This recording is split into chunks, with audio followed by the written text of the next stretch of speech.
नमस्कार 104 महाफिल्मचा मी आरजे सिद्धू आहे तुमच्यासोबत आणि आता मी आलेलो आहे तनपुरे सरांच्या डेंटल क्लिनिक मध्ये. सर नमस्कार. नमस्ते. आज आहे 5 ऑक्टोबर म्हणजेच ऑर्थोडॉन्टिक्स डे आज सेलिब्रेट केला जातो.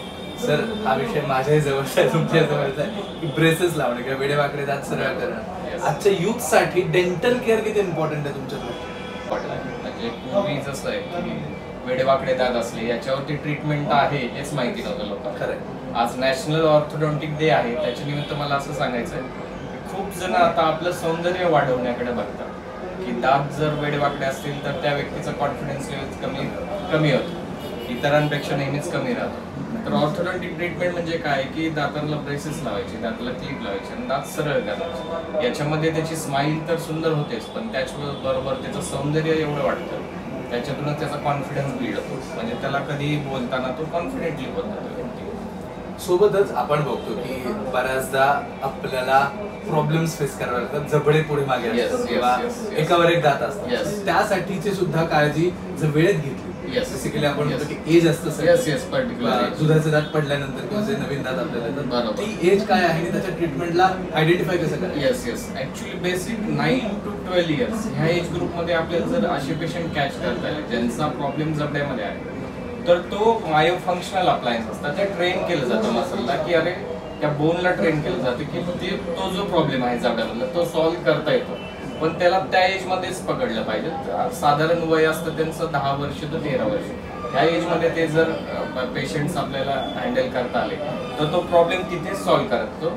आणि इन केस जर तो उशिरा आपल्याला डिटेक्ट झाला तर त्याच्यामध्येही ऑप्शन असतो, पण ते सर्जिकल प्रोसिजर येतात. मग ते बोन मध्ये कट करून बोनची साईज वाढवणे, बोन कट करून बोन मागे घेणे, हा प्रकार करता येतो. पण तो थोडासा लेट स्टेज मध्ये सर्जिकली जातो.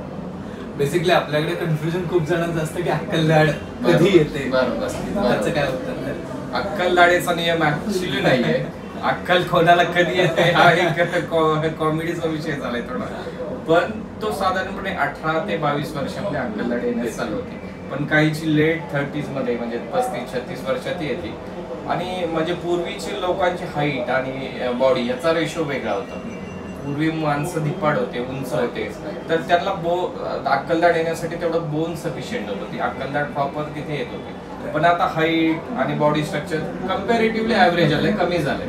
त्याच्यामुळे त्या बोन मध्ये त्या अक्कलदाढीला येण्यासाठी जागा नाही राहत. आणि मोस्टली दाढ काढणे, अक्कलदाढ काढणे किंवा एखाद्याची दात येत नाही म्हणून त्याला कीड होती, मग त्याचं रूट कॅनल करून ते वाचवणे, असा प्रोसिजर होतात. बेसिकली आपल्या डेंटल हेल्थवरती खाणं पिणं किती मॅटर करतं? कुठल्या पद्धतीचं जेवण, कशा पद्धतीने ब्रेसेस लावल्यावरती गोष्टी सांगितलं की चिक्की खाऊ नये, पाणीपुरी खाऊ नये, पण ब्रेसेस काढल्यानंतर सुद्धा कुठल्या पद्धतीचं फूड अवॉइड केलं पाहिजे? ब्रेसेस मध्ये जसं तू सिद्धू सांगितलंस की स्टिकी फूड्स, कडक सबस्टन्स हे खायचे नाही.